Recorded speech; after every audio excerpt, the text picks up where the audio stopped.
오늘의 진짜 주제는 제가 그 갈릴레오 시대부터 상대론의 아이디어가 한 뭐 절반 이상은 나와 있었다는 얘기를 처음부터 했었는데,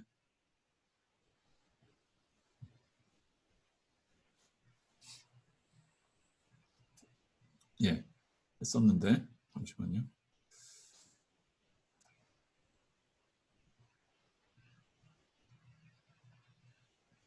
이 얘기를 좀 더 이제 구체적으로 하고 싶은 거예요.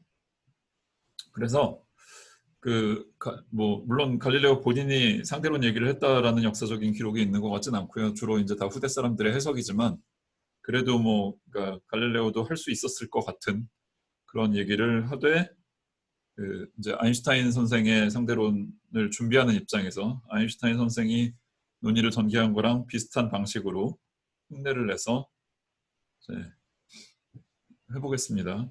이제 세 가지 가정을 얘기를 하는 건데요.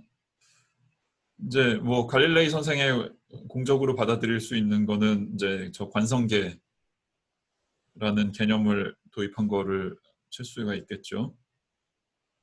그래서 이제 뭐 관성계가 존재하고 관성계는 어떤 성질을 가져야 되고, 그것도 사실 깊이 들어가면 꽤 할 얘기가 많지만, 예, 이미 뭐 다른 기회에 한 적이 있었을 거라고 가정을 하고 가볍게 넘어가고요. 이제 예, 좀 더 뭐 그 계산과 이론 전개 관련된 얘기를 하자면, 물리 법칙을 미분 방정식 형태로 적는데, 예, 저 이너셜 프레임이 처음부터 뭐 이너셜 프레임이라는 게 단 하나만 존재했으면 상대로는 어쩌고 할 얘기가 없었을 텐데요.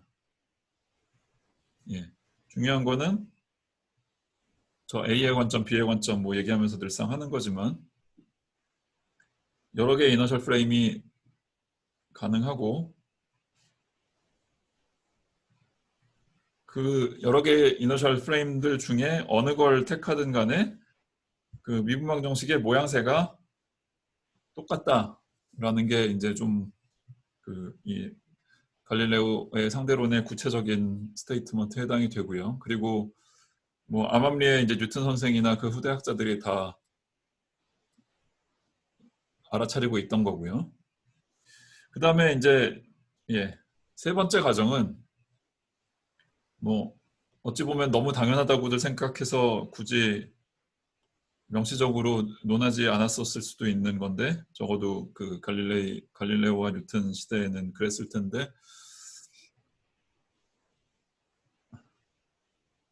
예, 모든 관성계에서 시간은 정확히 같다라는 가정이 있었던 거죠.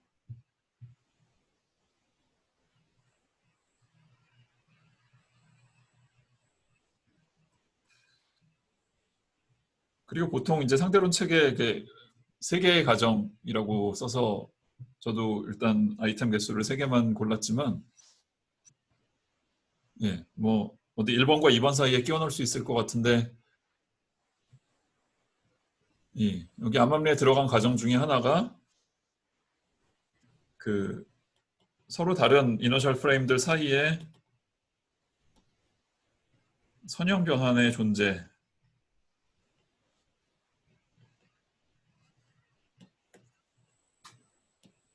또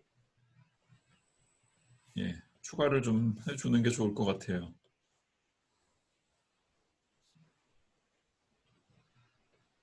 근데 뭐 어떻게 보면은 그냥 여러 개의 이너셜 프레임들이 동등한 자격으로 들어온다라는 말에 이 리니어 맵의 존재가 포함이 돼 있다고 뭐 주장을 할 수도 있겠죠.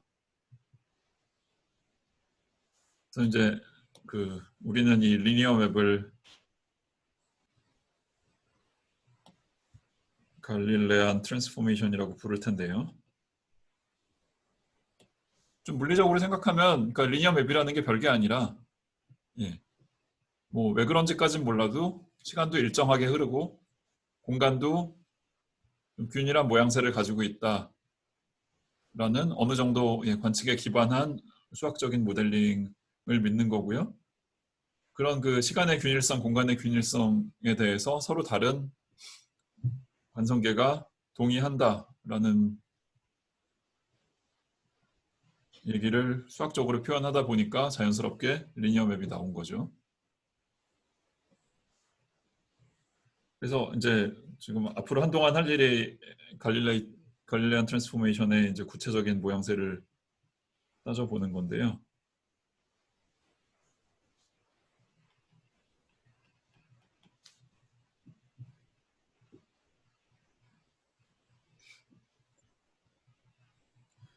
예, 좀 구체적으로 수식으로 쓰려고 하면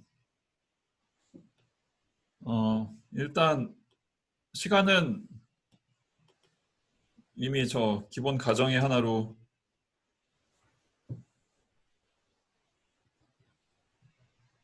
양쪽에서 같다고 쳤고요. 지금 노테이션이 중간에 살짝 바뀐 셈인데 제가 위에서 뭐 예, A라고 불렀던 게 그 unprimed observer고 B라고 불렀던 게 primed observer라고 보시면 대략 맞겠습니다. 예. 그래서 그러니까 이 T'과 T가 같다는 거는 이건 뭐 어디 다른 가정에서 유도할 수 있는 건 아니고 예, 그냥 독립적인 가정의 하나로 포함을 시켰어요. 그 다음에 예, X는 양쪽이 좀 다른데 그리고 달라야지 뭔가 이제 재미가 있을 텐데요.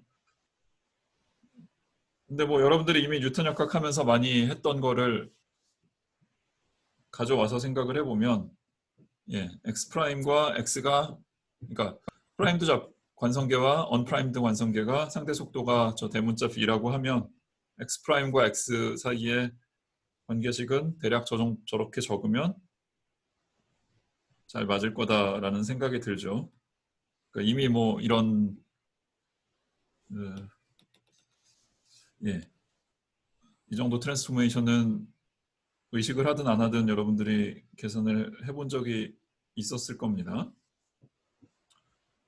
이제 이렇게 쓸 수도 있지만 예, 나름 물리 공부를 몇 년 이상 한 입장에서 좀 더 있어 보이는 표현을 쓰는 게 괜찮을 수 있겠죠.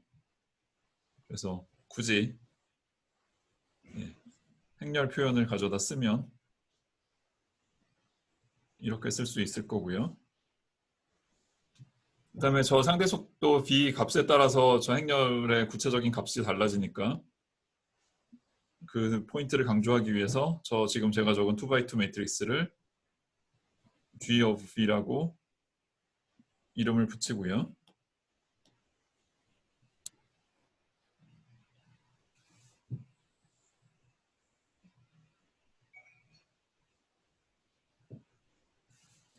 예. 그러면 뭐 이미 아까 말을 하고 넘어오고 있었지만 GV는 선형 변환이고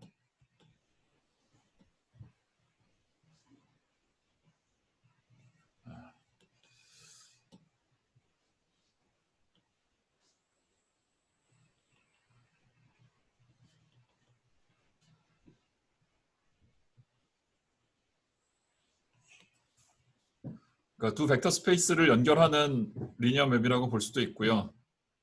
사실 그 지난 시간에 얘기한 액티브 패시브 관점 차이 얘기를 하면은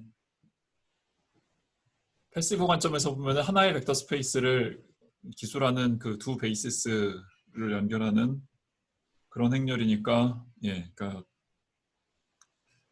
어떻게 보면 뭐 여기서 두 개의 벡터 스페이스라는 말은 좀 안 좋은 표현일 수도 있겠네요.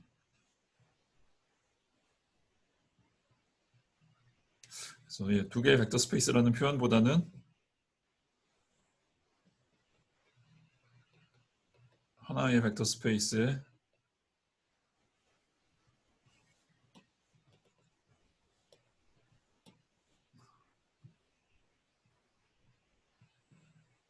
예, 하나의 벡터 스페이스에 그냥 두 개의 베이시스 사이를 연결하는 거라고 패시브한 관점을 좀 더 강조해서 얘기를 합시다. 그렇게 하고요. 예, 그 다음에 이제 이런 행렬들이 있으면 뭐 그리고 저 B 값에 따라서 행렬이 다양한 게 나올 수가 있으니까 그럼 뭐 행렬들을 곱해보고 싶은 생각이 막 들죠.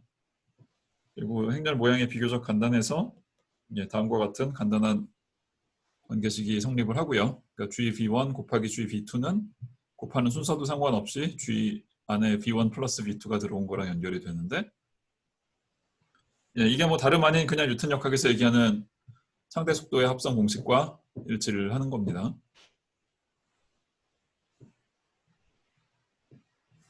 그리고 뭐 좀 더 특정하고 중요한 거를 뽑아서 얘기를 하자면, G_V와 G-V 합성한 거는, 그러니까 곱한 거는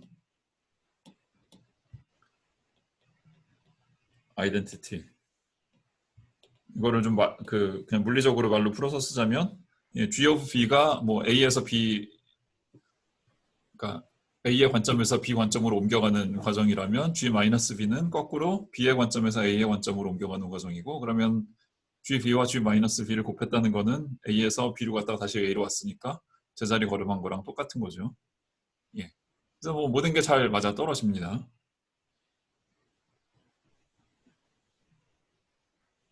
자, 근데 이제 여기 지금 우리가 도입한 이 상대 속도라는 거는 두 개의 관성계 사이의 상대 속도고요. 그 자체가 무슨 대단한 다이내믹스가 있는 건 아니고, 저 V 자체의 가속도 같은 게 생기면 더 이상 관성계라는 정의에서 벗어나기 때문에, 그러면 좀 곤란해지고요.